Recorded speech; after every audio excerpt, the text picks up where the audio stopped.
We're late. I apologize if we put a horrible crimp in your day. I'm Steve Lowry, editor of The High Low. Today, we are happy to be joined by one of the founders of Art Realm, which is celebrating its third anniversary, Brandie Davison. Hi, Brandie. Hi, Steve. How are you? I'm fine. Now, we have a lot to talk about, art and politics and just going out and doing stuff and screwing it up and keep doing it. But I want to say, because we're so professional here, before we actually go on, we do what's called a pre-interview. And so I had a chance to talk to Brandie a couple hours ago.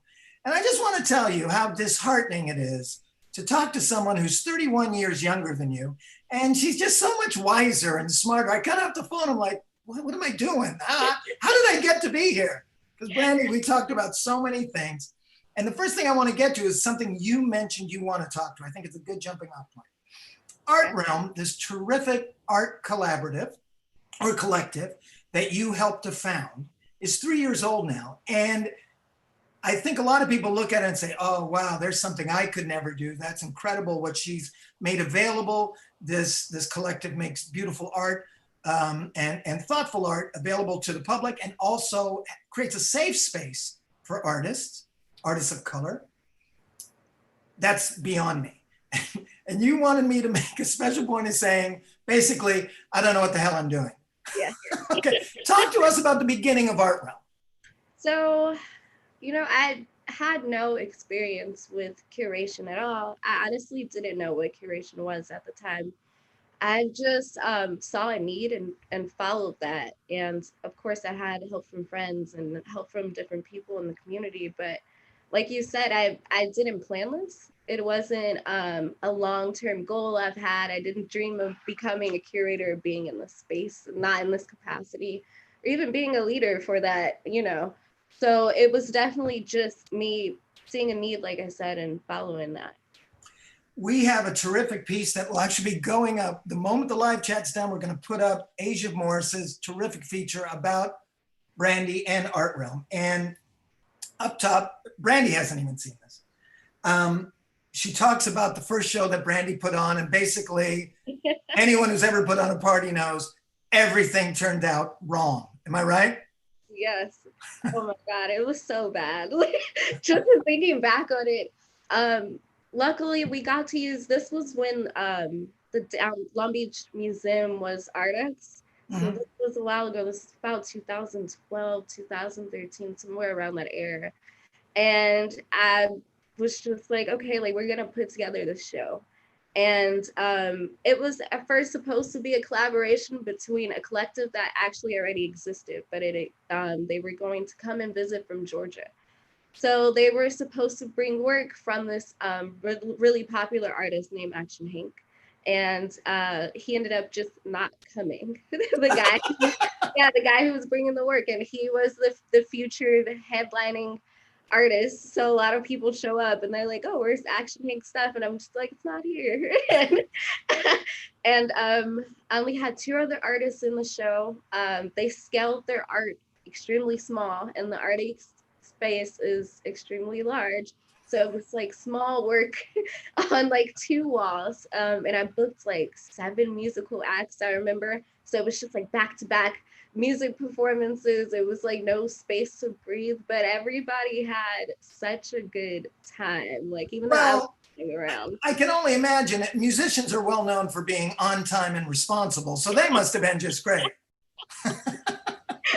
I really wished. And yeah, that was extremely hectic. You, in the piece again, it points out how Art Realm came about. And there's this great quote very high up in the story Asia has from you. And I'm quoting Brandie now. It was frustrating to not have a continuous space to go into. You're speaking of a artist of color. Yes. To find dope artists who are our age, people of color specifically. All of the installs I would see that were in relation to people of color were about their experience of being a person of color, and not just their creativity and their art. I've always felt horrible being a white writer, that colleagues I have who are Hispanic, who are Black, who are gay, are often or exclusively asked for that experience, as opposed to, what the hell do you want to write about? Can you talk about what it's like being a Black artist, a brown artist, and feeling this kind of pressure to always present that point of view? Yes.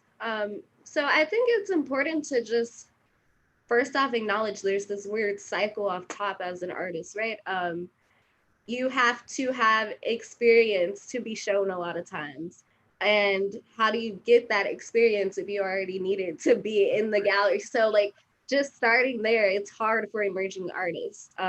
So you have to find a way in, and there isn't a lot of platforms that are offering just emerging artists of color space to just be creative, like you said. And I think it stems from people who are running these spaces. I think they're more intrigued by these stories, and they think that this is what people want to see and this is what will teach people. So sometimes, even though they may have the best intentions, it's really making people seem so linear and one-sided and one-dimensional, not understanding that you can actually teach people a lot more by just letting them be free and showing that that exists with artists of color especially. Asia talks about how you have spoken about this time in your life, feeling frankly kind of out of place when you would go to galleries. You were often the youngest person there, often the only person of color. And was there also, as you mentioned, was there just something about the culture itself that you just felt like, this isn't really me? Yeah, it just wasn't my vibe. Like even something as small as like the music that's playing or the conversations that people are having, and it has nothing to do with not understanding or, being um outside of maybe the topics that they're speaking of. It just isn't of importance to me. So it doesn't feel inspiring, which is what you want to feel when you walk into any space that has anything creative going on. You want to feel like you're a part of this, or you can find yourself somewhere in the room, even in the art. So it becomes distracting when you start to feel out of place. It's very hard to focus on what's going on and what's being presented. Is one of the things that made you feel out of place is Art Realm is well known that if you go to an Art Realm event, it's going to be fun. I Yes. mean, whether you like the art or not, you're going to have a good time. Did you sometimes feel like going to these galleries like they were taking it, it's a serious thing, but too seriously? Yeah, no, that's definitely one of the reasons. And I think I have horrible anxiety, and I've noticed a lot of my friends do also. And that's why I make sure at every art realm there's interactive pieces or interactive things that people can do. So you can be there and not know, and not just be standing around and feeling uncomfortable, because a lot of people, when they come to art realm, sometimes it's their first art show that they've attended or their first gallery that they've been inside of. So I think just making, sometimes forcing people to interact distracts them from feeling outside. So sometimes that's the thing for me too, just not knowing what to do in this space, or sometimes not wanting to talk to people, and that should be okay. But you want to feel like you're a part of the experience. So I definitely make sure at every art realm we offer that so that people can feel included. We're talking with Brandie Davison of Art Realm, celebrating his third anniversary. We would welcome your questions and comments. I see actually some are coming in. Before we do that, you were talking about for a lot of people who might experience Art Realm, this might be their first time in a gallery. You, I believe, when you were putting on some of your first shows, actually put them in places that would force people out of their comfort zone into places where they wouldn't normally be. Why did you want to do that? So I wanted to, because we, of course, starting off couldn't afford a stand place of our own. So I wanted to make sure that not only am I bringing this experience to people, I want them to know that even after the show, that these places are open to us. I've definitely been denied some spaces after I've walked in, and they always assume, oh, it's going to be a party because of my age and sometimes because of my ethnicity. Like, oh, it's going to be a bunch of rowdy kids having a party. It isn't for Really?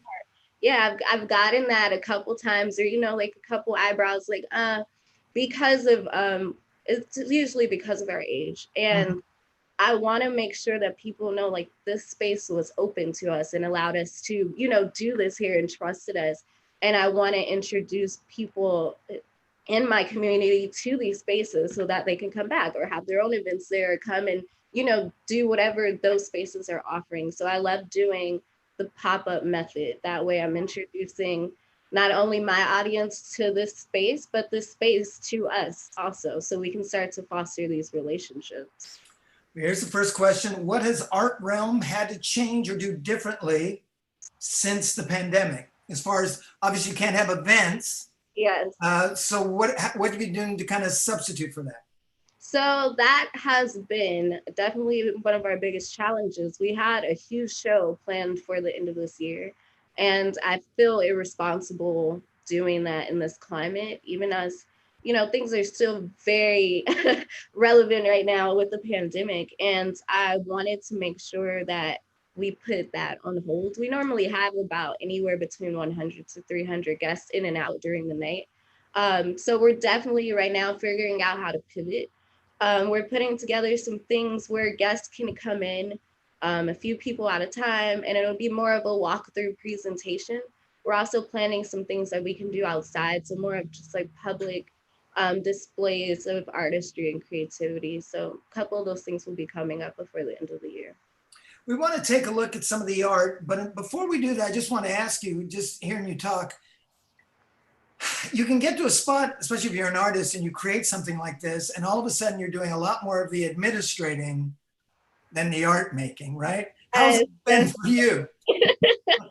It was, I got to the point where I got really frustrated and I had to change directions, because I care about art room so much, and it takes a lot of work because there's no blueprint, right? So I'm just making this up as I go, as we talked about earlier. And in doing that, I realized it was becoming harder for me to find direction for the collective because I wasn't being creative myself. So I definitely had to stop and start creating again, start painting again. I had to pick my camera back up. Doing the installation I did a couple months ago definitely inspired me again. So it's a part of my process, I realized, and I have to be very sure that I keep that going, because that's going to help the collective in the long run. So yeah, you pointing that out has definitely been a huge thing for me. How do you determine can anybody join the collective? Or is there a certain thing that has to qualify to be part of the collective? So how it's been working so far is you have to get invited to do an art realm show. And after you've participated in one of the seasonal art realm shows, then you'll be invited to stay and be a part of the collective. So now you have the power, Brandie. You're the kingmaker. Hey, let's look at some of the art, okay? It's beautiful stuff. Stephen, whatever you got, throw it on up there. Let's talk. What do we got? Is it up? I guess I can see it up here. I don't know. I'm hoping the people at home can see. Brandie, this is the piece you did not long after the demonstrations, I'm assuming. Can you, if people aren't seeing it, can you explain what they would be seeing? Sure. So I did a couple boards on the plywood that was used to board up the businesses to protect them from looting. And on the boards, I made wanted posters, and they feature, this specific one only has about 30, I want to say 30 posters with different police officers, and it lists different individuals that they've killed who were unarmed. And I actually got the inspiration from this poster. It's a replica of something that, it was a group back in I want to say 1960, called the Harlem Defense Council. And although these people in Harlem during this time, they were being constantly harassed because they were Black. It was a lot of harassment from the police, and an officer ended up shooting and killing a 15-year-old kid. And it started what they called, the Harlem riots, even though it was people just demonstrating frustration and anger that they already had. A guy named William Epton actually created a poster with the cop's picture on it and his name that said "wanted for murder," not only just to show that, hey, you need to be careful because this guy is still out here. He was actually still an active police officer, So they literally just passed around these flyers as a way to warn the community, you know, if you see this cop, you should be careful. And also just to let them know that they're aware of what he did.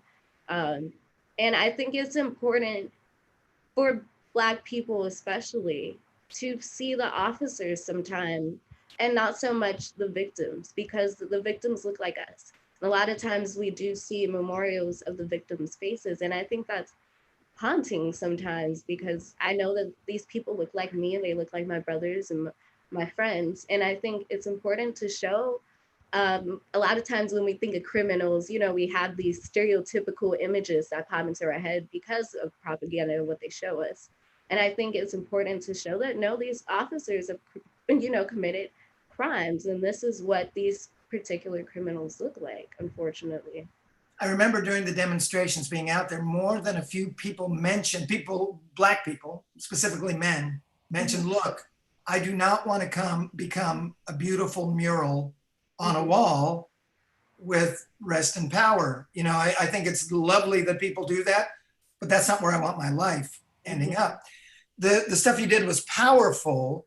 In Asia's story, there is a Instagram post you put up. Can you explain what happened in the Instagram post? So I was actually downtown with another artist who was finishing a mural. Her name is Alexis Hernandez, and we were downtown finishing her mural. And I'm like, oh, let's just go walk around and look at everybody's stuff since everyone was finished. And we walk up and we see two officers standing there in front of the restaurant where my board was. And there's a guy on the ladder just taking it down. I'm like, oh, like at first, as we're getting closer, we asked each other, like, oh, maybe they're opening the business back up. And I'm like, but they're only taking mine down. And I'm like, well, maybe they're going to leave the other two up since mine was in the center. Like, maybe they're just going to open their doors and leave the other two up. And as I walked up and asked the guy on the ladder, like, hey, are they opening up and are you, taking them all down? And he's like, no, just this one, really nonchalant. And the cops are literally standing there guarding him as if, they were afraid, or as if I had put up something that was inappropriate, which I thought was very funny because everything I put up was truthful and honest and public record, and these things really happen. And I think it was important to me to see that happening because it made me realize a lot of times, like, these truths are not, we put up all these boards and everybody's concerned in exclaiming that Black Lives Matter. But if we're going to really mean that, like, it's important to be honest about how we got here. Yep. And, the full story of it all. In the picture, it's interesting. You almost seem bemused at the moment. That like, did you almost expect, like, of course? Yeah, like it was super surreal, like I said, because we just happened to be there to, like, witness it at the moment that they're taking it down. And me and Alexis, like, we went to eat after that, and we're just going back and forth about different reasons. And I ended up getting a lot of, like, DMs from city workers. I guess they have, like, nighttime cleaning crew. One of the guys like, man, I saw them taking down your board. I really liked it. He told me that more cops came and they took pictures of the boards actually for evidence. And yeah, so I was like, I didn't know this was going to be such a thing. Wow. Well, I can tell you that Ms. Michelle is proud of you. She just sent us a comment, said, I'm so proud of you, Brandie. Way to go. Hey, Stephen, can we show any other art by some of the other Art Realm artists? Let's see what we got. That's Brandie. Okay, there we go. This is, believe it or not, this is another artist named Brandie. This is not, you don't get in an Art Realm just because your name is Brandie. I want to make that clear. You do accept other names, but can you talk about this particular piece? It's this beautiful piece of this woman in the water with the scorpion on her Yeah, sure. So Brandie Turner. She goes by Beloved. She's an artist. She's a couple years younger than me, and she's self-taught. A lot of the pieces that she makes are a reflection of her heritage. She is a Black and Latina woman, and she tries to portray women of her heritage and their natural beauty, and she places them within nature often just to show how close we are to being creators. And being a part of being a part of the earth, not necessarily separate from it. Stephen, let's look one more if we can. Ooh, oh, this is beautiful. Yeah, I love this. So this is by an artist named Carlos Boucharno.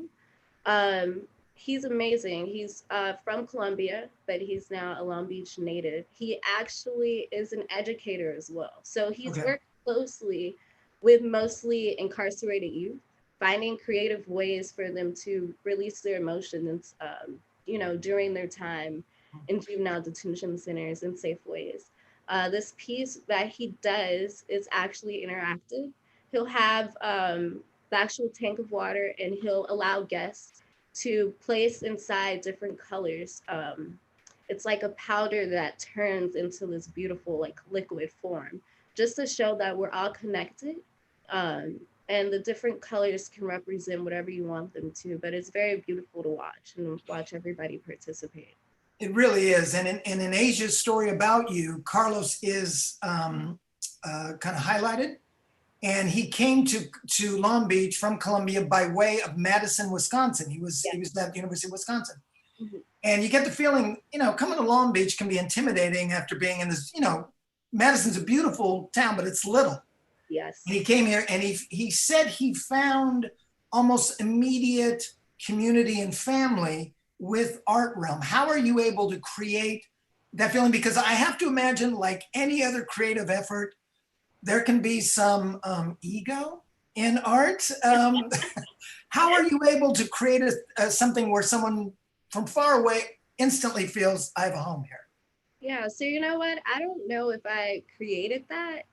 It honestly just happens naturally because everyone within our collective, we have a similar goal and understanding of why we create things. It's not only for personal use, but for other people.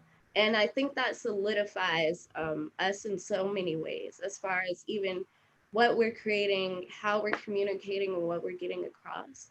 And we have these conversations with each other, which I think keeps us going. So I think just having that understanding with each other is what makes us work so well together. Speaking of understanding, we have another question asking, how have you stayed involved with the community despite not being able to interact much because of COVID? This is a big part of what you do, is actually have this interaction. How are you trying to keep it in some semblance while, of course, we all have to kind of socially distance? No, exactly. So I've definitely been using social media a lot more.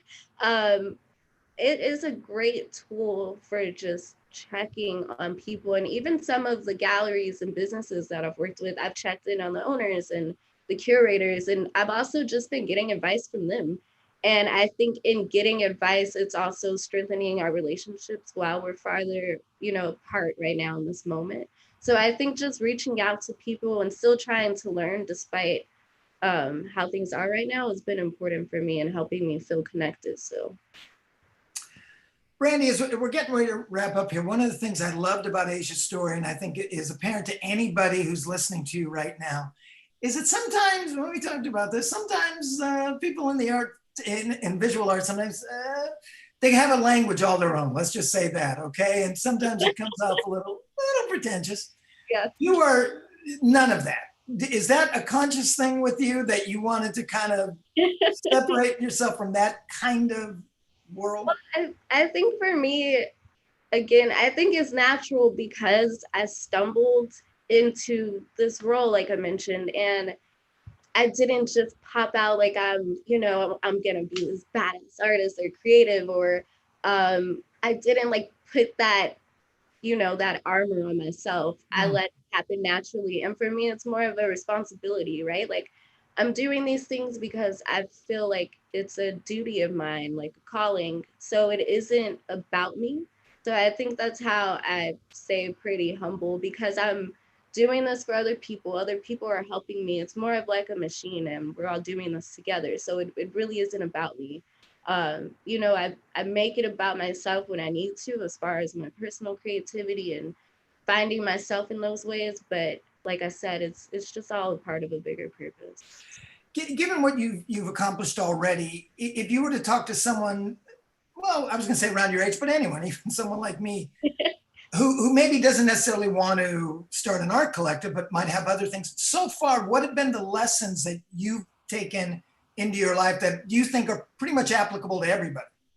I think just starting, like just do it. Like if you have an idea, just try it out. I think a lot of times we try to research and be overly prepared, and sometimes you can't. Of course, prep, prep as much as you can or what you feel comfortable with, but I think we can talk ourselves out of trying new things if we don't feel like we have the knowledge or ability to do it.